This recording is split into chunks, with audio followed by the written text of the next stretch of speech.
자, 우리 한번 좌우에 인사하도록 하겠습니다. 지난 한 주간 많이 무더우셨죠?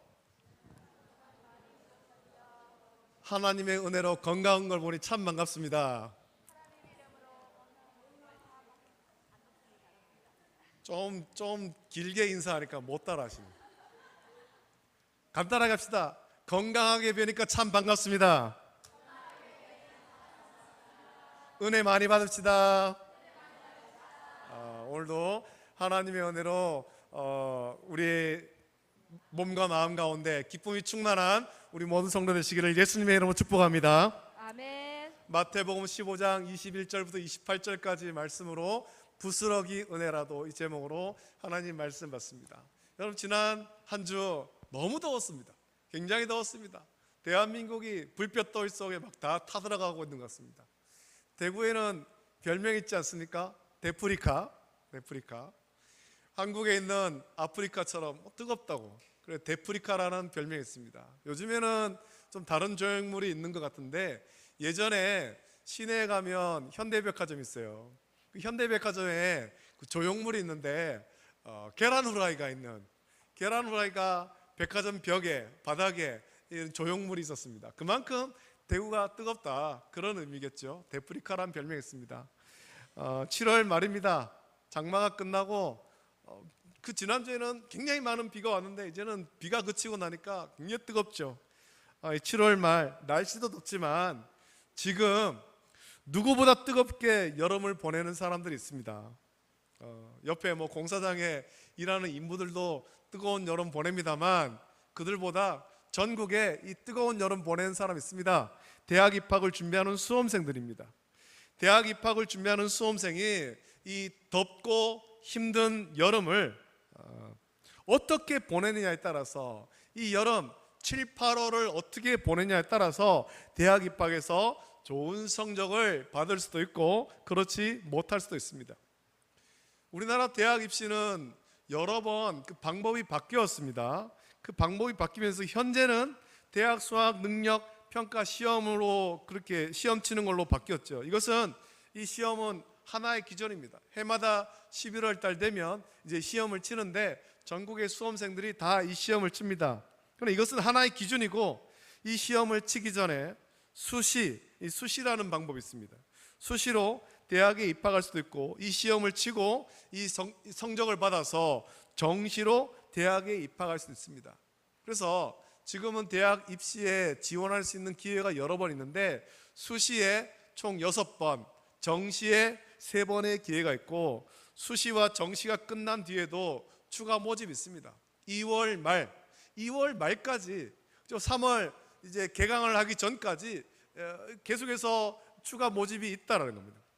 그래서 지금은 대학에 입학할 기회가 상당히 많습니다. 또 수시와 정시에 포함되지 않은 특수대학교가 있지 않습니까? 사관학교나 이런 것들은 여기에 이 기회에 들어가지도 않는 거예요.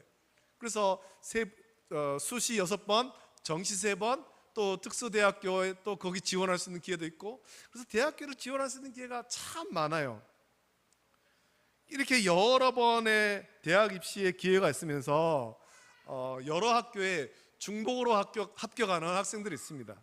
그래서 여러 학교에 합격하게 되면 자기가 원하는 학교, 내가 여러 학교에 중복으로 합격했는데 이 학교 중에 내가 원하는 학교로 그렇게 이동하는 사람들이 많죠. 이동을 하게 되면 그 합격자가 빠진 자리에 새로 추가 합격자가 들어옵니다. 그래서 추가 합격자가 나오고, 학교마다 수시나 정시 여기에서 합격자 외에도 후보자를 정합니다. 1차로 우리 학교에 이만큼 합격했는데 이 합격자 외에도 당신은 후보입니다. 후보. 만약에 합격자 중에 누군가가 빠져나가면, 다른 학교 중복 합격에서 빠져나가면 후보인 당신에게 기회가 올 수 있습니다. 그래서 후보를 정하죠. 보통은 입학 정원의 3배수의 후보를 정합니다. 예를 들어서 입학 정원이 10명이면 30명까지 후보를 정해 놓습니다. 요즘에는 추가 합격자가 워낙 많아서 보통은 1차 합격자 중에서 더 좋은 학교에 중복으로 합격한 학생이 빠져나가면 그 자리를 후보자가 채우게 되는데 대부분은 정원의 숫자를 넘기지 않습니다. 그런데 좀 몇몇 학과들 같은 경우, 몇몇 학교, 몇몇 학과들 같은 경우에는 3배수를 넘어가는 경우도 있습니다. 합격자가 다 빠져나가고 또 추가 합격자를 3배수 모집해서 했는데도 그 학생들도 빠져나가고, 그래서 그 다음 학생들까지 기회가 오는 경우도 있다라는 거죠. 뉴스에도 몇 번 나옵니다만 우리나라의 아주 명문대학교 아닙니까? 서울대, 연대, 고대, 여기에서도 합격자가 정원에서 50%가 빠져나가고 추가 합격자가 나오고 이런 뉴스가 많이 나옵니다. 이제 청소년 자녀를 둔 부모라면 대부분 다 이제 이 대학 입시를 한번 경험하겠죠. 지난해 대학 입학 시험에 저의 조카도 시험을 쳤습니다. 조카가 그 전해에 성심여대에 합격했는데 그 언니가, 이 조카의 언니가 사실 더 좋은 학교를 다녀요. 그 언니가 연세대학교를 입학했으니까 자기는 서울에 있는 학교를 갔지만 성신여대라고 하니까 뭔가 이게 좀 마음에 들지 않았던 것 같습니다. 언니는 인류대학교, 서울대학교 다니는데 나는 성신여대, 이게 좀 내가 여기보다 좀 더 좋은 학교를 가야 되겠어. 그러니까 학교가 마음에 들지 않았던 것 같죠. 그래서 반수를 결정했고 다시 원서를 쓰려고 이제 고등학교를 찾아갔습니다. 선생님을 찾아간 거예요. 조카가 선생님과 상담하면서 그래, 너 어느 학교 가고 싶은데 어느 학교를 지원할 거니? 라고 물으니까 조카가 하는 말이, 선생님 저 경희대학교 지원하고 싶습니다 라고 말한 거예요. 그러자 학교 선생님이, 내가 너의 성적을 아는데 네 수준은 경희대학교를 갈 수가 없어 라는 거예요. 한마디로 잘라 말하다는 거죠. 굉장히 기분이 나쁘지 않습니까? 한마디로 잘라 말아서 너의 수준은 경희대학교를 갈 수 없어 라는 겁니다. 그래도 지원이라도 하고 싶다. 원서를 억지로 썼습니다. 써서 냈습니다. 수시에 냈죠. 수시에. 근데 놀랍게도 조카가 경희대학교에 합격한 거예요. 합격했습니다. 조카가 경희대학교에 지원할 성적도 안 된다고 잘라 말하던 선생님도 놀랐고 거기에 지원한 조카도 놀랐고 너무 기뻐하는 거죠. 합격 소식을 듣고 이제 그 나중에 입학식 3월 입학할 때 그 학교의 입학 그 영상을 보여줬습니다. 제가 그 소식을 듣고는 그 학교의 입학 자격은 도대체 어떻게 되기에 모두 불가능하다라고 얘기했는데 이 성적으로 못 간다라고 했는데 합격했는가 참 궁금했습니다. 나중에 3월 그 입학 영상을 보여주는데 조카가 너무 신나서 학교에 그 정문을 들어가는데 총장님 뒤에 따라가는데 너무 신난 모습으로 들어간 모습을 보여주는 거예요. 정말 짧게 나왔습니다. 1초도 안 돼요. 1초도 싹 지나가 버리는데 그거를 보면서도 영상에 내가 나왔다. 조카가 너무너무 좋아하는 거죠. 제가 오늘 말씀 준비하면서 그런 생각이 들었습니다. 자격 없는 자가 뭔가 이 자격 없는 자가 받는 것, 자격 없는 자가 하나님의 은혜를 받는 것, 이것이 하나님의 은혜가 아닌가, 그런 생각을 했습니다. 우리는 오늘 마태복음 15장에 기록된 아주 특별한 이야기를 함께 나누고자 합니다. 이 이야기는 예수님께서 두로와 시돈 지방에 가셨을 때 한 이방 여인을 만난 사건이지요. 이 여인의 간절한 요청과 예수님의 응답을 통해서 우리는 우리의 삶의 근본적인 진리이자 또 우리 신앙의 핵심인 은혜의 의미를 좀 깊이 묵상하기를 원합니다. 여러분은 살면서 기적, 이 기적이라는 단어를 얼마나 사용합니까? 우리는 때로 아주 작은 우연의 일치에도 이거는 정말 기적이다 라고 말할 때가 있습니다. 예를 들면 어떤 잃어버린 지갑을 뜻밖의 장소에 찾거나 어려운 시험에 합격했을 때 우리는 이것을 기적이라고 표현하죠. 그러나 성경이 말하는 진정한 기적은 우리가 상상하는 것보다 훨씬 더 놀랍고 우리가 받을 자격이 없음에도 불구하고 하나님께서 주시는 값없는 선물, 그것이 은혜입니다. 오늘 본문의 가나안 여인은 비록 이 은혜의 진정한 의미를 우리에게 가르쳐 줍니다. 그녀는 사회적으로 가장 낮은 위치에 있었고 예수님께 나올 자격도 권리도 없었지만 오직 은혜를 간구함으로 놀라운 기적을 체험한 것입니다. 이 가나안 여인의 이야기를 통해서 우리가 얼마나 무력하고 자격 없는 존재임에도 불구하고 하나님의 무한한 사랑과 자비와 긍휼로 구원받았음을 우리는 깨닫기를 원합니다. 특별히 우리는 오늘 하나님의 은혜, 예수님의 은혜, 그리고 부스러기 은혜라는 이 세 가지 관점에서 본문을 깊이 묵상하고 우리의 삶을 지탱하는 유일한 힘이 오직 하나님의 은혜다라는 것을 믿음으로 고백하는 저와 여러분 되시기를 예수님의 이름으로 축복합니다. 오늘 본문 21절부터 23절에 이렇게 말씀이 나옵니다.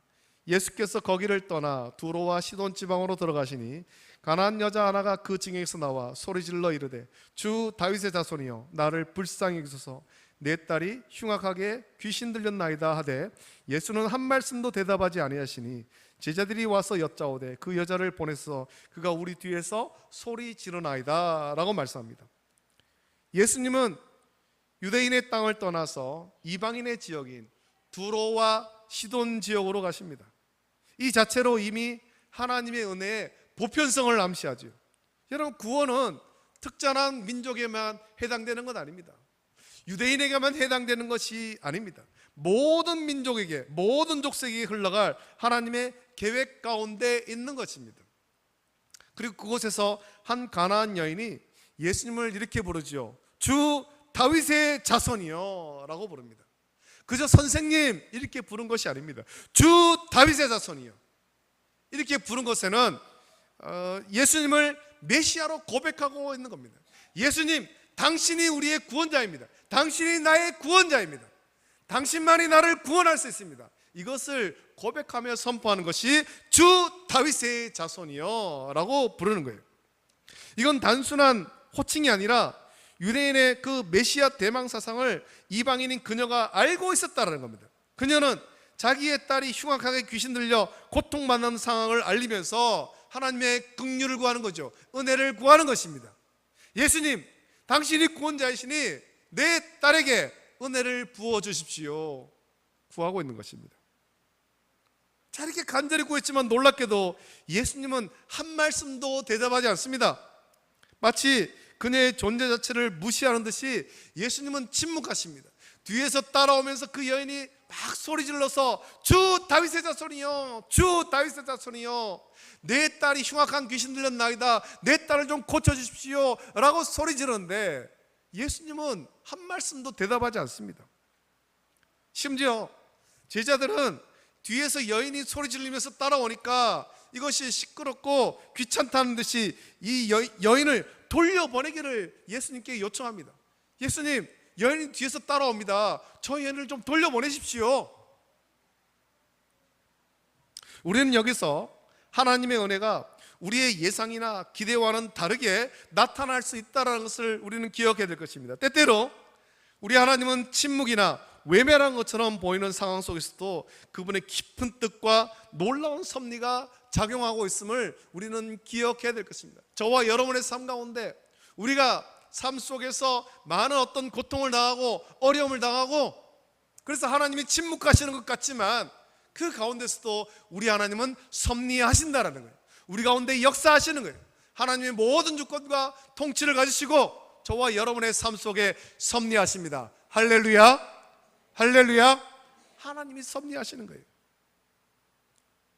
이 여인의 간절한 부르심에도 불구하고 예수님께서 침묵하신 것이 무엇을 의미합니까? 이것은 은혜가 우리의 요구에 대한 즉각적인 보상이 아니라 하나님에게서 오는 주권적인 선물이라는 겁니다. 우리가 부르짖으면 부르짖으니까 예수님께서 즉시 응답하시고 그런 것이 아니라는 거예요. 내가 원하면 하나님께서 네가 원하는구나, 지금 줄게, 그것이 아니라는 겁니다. 하나님께서 은혜 주실 때 우리에게 은혜를 주시는 거예요. 그것은 하나님의 주권입니다. 주권. 우리가 아무리 간절히 구해도 하나님께서 응답하지 않을 때가 있습니다. 그러나 그 침묵은 우리를 실망하고 절망하게 하려는 것이 아니라 우리의 한계와 무능력을 깨닫게 하고 오직 하나님의 긍휼만을, 은혜만을 의지하게 하려는 하나님의 깊은 사랑의 표현인 것입니다. 우리가 자신의 무가치함을 깨닫고 전적으로 하나님께 매달릴 때 비로소 진정한 은혜를 체험할, 은혜를 경험할 준비가 되는 거예요. 우리의 전적 무능력, 우리의 전적 타락, 이것을 고백할 때 하나님의 은혜를 체험하는 겁니다. 우리가 하나님 앞에 나갈 수 있는 것 자체가 이미 하나님의 은혜예요. 이어지는 24절부터 27절 보면 우리는 예수님의 시험과 여인의 반응을 통해서 예수님의 은혜가 우리에게 어떻게 임하는가 하는 것을 목격하게 되죠. 여인이 부르짖을 때 예수님은 마침내 입을 여시지만 그 말씀은 이 여인에게 큰 절망을 안겨줄 수 있는 그런 대답이었습니다. 예수님은 자신이 이스라엘 백성을 위해 오셨음을 분명히 하셨습니다. 이것은 이방인인 가나안 여인에게는 청천벽력 같은 말씀이에요. 예수님의 말씀은 이거죠. 너는 내 사역의 대상이 아니다. 너는 내 사역의 대상이 아니다라는 겁니다. 그러나 여인은 포기하지 않습니다. 그녀는 예수님의 발 앞에 엎드립니다. 이것은 철저한 겸손과 항복의 자세입니다. 예수님 앞에 굴복하는 거예요. 자신의 지위나 자격을 내세우는 것이 아니라 오직 예수님의 권능과 자비에 모든 것을 맡기는 겁니다. 저와 여러분들이 이런 자세가 필요합니다. 하나님 앞에 엎드려야 되는 것입니다. 예수님 앞에 엎드려야 되는 것입니다. 예수님이 아니고서는 나는 살아갈 수가 없습니다. 예수님의 은혜가 아니고서는 나는 살아갈 수 없습니다. 예수님의 발 앞에 완전히 엎드려야 돼요. 굴복해야 되는 겁니다. 그리고 이어지는 예수님 말씀은 더 충격적이지요. 자녀의 떡을 취하여 개들에게 던짐이 마땅하지 아니하니라. 예수님은 당시 유대인들이 이방인을 멸시하던 표현인 이 개에 비유하면서 여인의 믿음을 시험하셨습니다. 여러분, 이 말씀은 우리에게 좀 불편한 감정을 줄 수 있죠. 어떻게 예수님이 이런 말씀할 수 있을까? 하나님의 아들이신 예수님께서 어떻게 저 여인에게, 예수님의 은혜를 구하는 여인에게 개라는 표현할 수 있을까? 예수님 너무하시다, 그렇게 우리가 생각할 수 있지 않겠습니까? 그러나 여기서 우리는 예수님의 의도를 파악해야 돼요. 예수님은 이 여인을 모욕하려는 것이 아닙니다. 그녀의 믿음이 어떤 종류의 믿음인지를 드러내기 위해서 시험하신 것입니다. 우리가 은혜를 구하는 태도가 어떤지를 점검하시는 것입니다. 우리가 은혜를 받을 만한 자격이 있어서가 아니라 오직 예수 그리스도의 긍휼과 자비만을 의지하는 겸손한 마음으로 나아가는지 예수님께서 시험하시는 거예요. 나를 개라고 표현해? 무슨 예수님이 나를 개라고 표현해? 여기 아니면 내가 구할 데가 없나? 딴 데 가자. 그거는 온전한 믿음이 아니잖아요. 우리의 전적 무능력, 전적 타락, 그걸 고백하면서 예수님 발 앞에 온전히 엎드리는 것입니다. 그렇습니다. 예수님, 나는 아무것도 아닙니다. 나는 개보다 못한 존재입니다. 죄와 허물로 나는 아무것도 아니고 나는 죽어 마땅한 존재입니다. 그러나 주님, 그런 나에게도 은혜를 주십시오. 이런 믿음으로 저와 여러분이 나가야 되죠. 우리는 본질적으로 하나님께서 이 개와 같은 존재, 즉 죄와 허물로 죽었던 존재, 하나님과 단절된 자격 없는 존재예요. 여러분, 저와 여러분들은 오늘 이 예배당에 나올 사실 자격이 없어요. 예배당에 나올 자격이 없다라는 겁니다. 그러나 이 자격 없는 우리를 하나님께서 불쌍하시고 긍휼히 시사 은혜를 부어주시고 예수님을 믿는 믿음을 주시고 오늘 이 자리로 저와 여러분을 불러주신 것입니다. 내가 내 발로 나온 것 같지만 여러분, 내 발로 나온 것이 아니라 주님께서 우리를 불러주셔서 오늘 이 예배당에 나와서 하나님을 예배하는 것입니다. 그래서 주일이 되어서 하나님을 예배하는 이것조차도 하나님의 은혜인 것입니다. 할렐루야, 할렐루야. 여러분, 분명히 알아야 됩니다. 예배당에 내가 내 발로 나온 것 아닙니다. 주님이 불러오셔서 이 자리에 나온 거예요. 이것조차도 하나님의 은혜라는 겁니다. 은혜요. 우리의 어떤 선행이나 의로움도 하나님 앞에서 자랑할 수 없죠.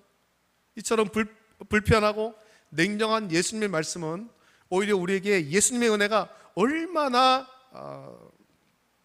값진 것인가 하는 것을 깨닫게 합니다. 우리가 자격이 없음을 인정할 때 비로소 주님의 긍휼하심에 모든 것을 맡길 수가 있습니다. 이것이 우리가 믿는 이 믿음에서 강조하는 전적 타락과 무조건적 선택의 결의와 연결되는 겁니다. 우리가 전적으로 타락하고 자격이 없지만 그런 우리를 하나님의 주권으로 선택하신 거예요. 선택하신 거예요. 내가 이런 의로움이 있으니 하나님 나를 택해 주십시오. 나를 구원해 주십시오. 그것이 아니에요. 우리는 그럴 자격이 없지만 하나님께서 우리를 사랑하셔서 하나님의 주권과 하나님의 섭리 가운데 저와 여러분들을 택하시고 은혜를 주신 것입니다. 우리는 전적으로 타락해서 스스로 아무것도 할 수 없으며 구원은 우리의 노력이나 행위가 아니라 오직 하나님의 무조건적인 선택과 예수님의 은혜로만 가능한 것입니다. 그래서 오늘 본문에서 가장 감동적인 장면은 27절, 28절에 기록되어 있습니다. 여자가 이르되 주여 올소이다마는 개들도 주인의 상에서 떨어지는 부스러기를 먹나이다 하니 이에 예수께서 대답하여 이르시되 여자여 내 믿음이 크도다 내 소원대로 되리라 하시니 그때로부터 그의 딸이 나으니라 라고 말씀합니다. 여러분, 이것이야말로 진정한 겸손이며 놀라운 믿음입니다. 여인은 자신이 개와 같은 존재임을 인정합니다. 주여 올소이다. 그녀는 예수님의 말씀을 부정하지 않는 거예요. 오히려 그것을 받아들이죠. 그렇습니다. 예수님, 나는 전적으로 타락하고 전적으로 무능하고 나에게는 선한 것이 하나도 없습니다. 우리 이것을 인정해야 되죠. 그러나 동시에 주인의 상에서 떨어지는 부스러기라도 먹기를 간구해야 되는 것입니다. 이 부스러기는 예수님의 넘치는 은혜의 아주 작은 일부분이라도 자기에게 허락해달라는 간절한 소망을 담고 있습니다. 비록 자신은 주인의 상에서 온전한 떡을 먹을 자격은 없지만 예수님의 능력과 자비가 너무나 크고 풍성하기에 아주 작은 은혜라도 자기에게는 충분하다라는 겸손하고 절박한 고백이죠. 여러분, 성경을 보면 이런 절박한 마음으로 부스러기 은혜라도 구한 사람이 여럿 있습니다. 12회를 혈루증으로 앓던 여인이 예수님의 옷자락만 만져도, 예수님의 옷자락만 만져도 내 병이 나을 줄로 믿었다. 예수님의 옷자락, 옷 끝에 실오라기 하나, 그것만 만져도 내 이 병이 낫겠다. 그 부스러기 은혜를 구한 겁니다. 백부장도 마찬가지 아닙니까? 백부장이 중풍에 걸린 자기의 종을 치유하기 위해서 예수님을 만났을 때, 예수님이 가서 고쳐주겠다 할 때 예수님이 내 집에 들어오신 것을 감당하지 못하겠습니다. 말씀으로만 하십시오. 말씀으로만 하셔도 내 종이 낫겠습니다. 이것이 부스러기를 은혜를 구하는 거예요. 여기서 우리는 부스러기 은혜의 놀라움 발견하죠. 우리는 감히 하나님께서 무엇을 요구할 수 있는 존재가 아니에요. 우리의 공로로 얻는 것이 아니라 하나님의 넘치는 은혜의 부스러기조차도 우리에게는 생명이 되는 것입니다. 주님의 식탁에서 떨어지는 한 조각의 은혜라도 우리에게는 충분하고 넘치는 거지요. 이 여인의 겸손하고 간절한 믿음 앞에 예수님이 이렇게 반응하십니다. 28절 보면 여자여 내 믿음이 크도다 내 소원대로 되리라 하시니 그때로부터 그의 딸이 나으니라 라고 말씀합니다. 예수님은 여인의 믿음을 칭찬하시며 그녀의 소원대로 딸을 고쳐주셨습니다. 이 여인은 자신의 어떤 자격 때문이 아니라, 이 여인이 막 가서 간절히 매달려서 그 노력으로 어떤 은혜를 받은 것이 아니라 오직 예수님을 향한 간절한 믿음과 겸손한 태도로 인해서 우리 주님께서 은혜를 부어주신 것입니다. 은혜를. 그녀의 믿음은 환경과 사회적 시선과 심지어는 예수님의 시험까지도 뛰어넘는 진정한 믿음이었죠. 이것이 우리가 이해해야 될 하나님의 은혜입니다. 우리가 받을 자격이 없음에도 불구하고 우리의 작은 믿음을 보시고 우리에게 베풀어주시는 값없는 사랑, 이것이 하나님의 은혜입니다. 우리가 받은 구원은 우리의 행위나 공로로 얻는 것이 아니라 전적인 하나님의 은혜와 예수 그리스도의 희생으로 말미암는 것입니다. 예수님의 십자가 대속으로 받는 거죠. 우리의 모든 삶은 이 부스러기 은혜로 지탱되는 것입니다. 여러분, 우리는 이 여인처럼 철저히 무능하고 무력한 존재임을 날마다 인정하고 고백해야 될 것입니다. 우리 어떤 노력이나 공로로 구원받는 것이 아닙니다. 오직 예수 그리스도를 믿는 믿음을 통해서 그분이 우리를 위해서 십자가에 이르신 보혈의 은혜로만 저와 여러분들은 구원받는 거죠. 여러분, 우리의 인생을 돌아보면 어떻습니까? 매 순간이 은혜였음을 고백할 수밖에 없을 것입니다. 우리가 부르는 찬양 가운데 하나님의 은혜, 예수님의 은혜를 찬양하는 곡이 많습니다. 그 중에 오직 예수뿐이네, 이 찬양이 있습니다. 이따가 이제 말씀 마치고 함께 이 찬양을 부를 텐데, 그 곡의 가사가 이렇게 되어 있지 않습니까?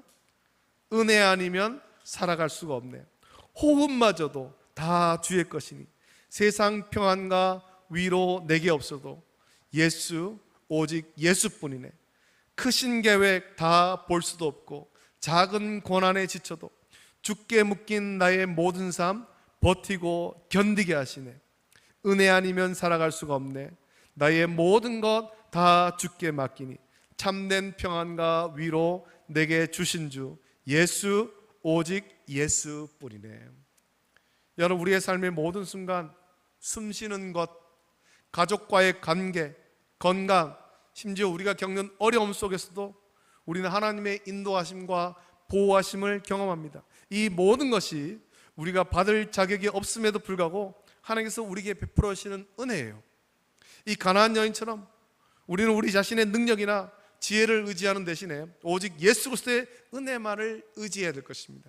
우리의 부족함과 연약함을 인정하고 그분께 겸손히 나아갈 때 주님은 우리의 작은 믿음을 오시고 놀라운 은혜를 베풀어 주실 것입니다. 오늘 우리는 이 마태복음 15장에 나타난 가나안 여인의 이야기를 통해서 오직 은혜의 진리를 묵상했습니다. 우리는 자격 없는 존재이며 우리 어떤 행위로도 하나님 앞에 나갈 수가 없습니다. 오직 하나님의 은혜, 즉 우리를 향한 그분의 무조건적인 사랑과 계획으로 시작되었고 예수님의 은혜, 십자가 대속의 죽음을 통해서 확정되었으며 우리가 감히 바랄 수 없는 부스러기 은혜로 우리는 구원받았고 하나님의 자녀가 되었습니다. 이것을 우리가 아무것도 하지 않아서 된다는 의미가 아닙니다. 오히려 우리가 받을 자격 없는 은혜를 받았다는 사실이 우리로 하여금 더욱 겸손하게 하나님을 예배하고 그분의 뜻에 순종하며 살아가야 합니다. 우리가 받은 이 놀라운 은혜를 기억하면서 우리의 삶의 모든 영역에서 주님의 은혜를 의지하고 고백해야 할 것입니다. 오늘 하루를 살아가면서 앞으로 우리의 인생을 살아가면서 모든 삶 속에서 이 가나안 여인처럼 겸손한 믿음으로 주님 앞에 나아가는 저와 여러분 되길 원합니다. 우리의 작은 믿음조차도 크다 칭찬하시며 놀라운 은혜를 베풀어주시는 우리 예수님을 온전하게 신뢰하십시오. 우리의 삶이 오직 은혜 위에 굳게 서서 하나님의 영광을 나타내는 복된 삶이 되기를 예수님의 이름으로 축복합니다. 아멘. 이제 우리 함께 찬양하며 같이 기도하겠습니다. 오직 예수뿐이네. 우리가 함께 고백합니다. 은혜 아니면 살아갈 수가 없네. 호흡마저도 다 주의 것입니다. 고백하면서 함께 찬양합니다.